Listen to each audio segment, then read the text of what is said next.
bolasini ibodati tufayli so'kayotgan farzandlar haqida bolalari keladi. Xo'p, nima qilasiz desam, peshin o'qiyman deb 1 soat yo'qib ketadi. Bu nimasi bu? Peshin 10 minutlik narsa. Keling, mana asrda o'qing, natoynani o'qing.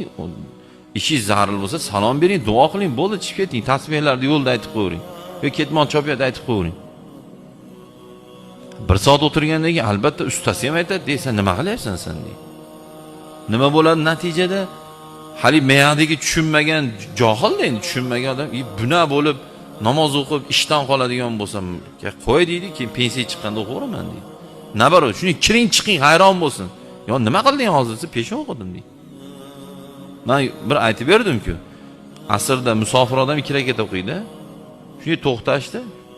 Benamoz sheriklarim bor. Shunday kirdim, shunday chiqdim. Qora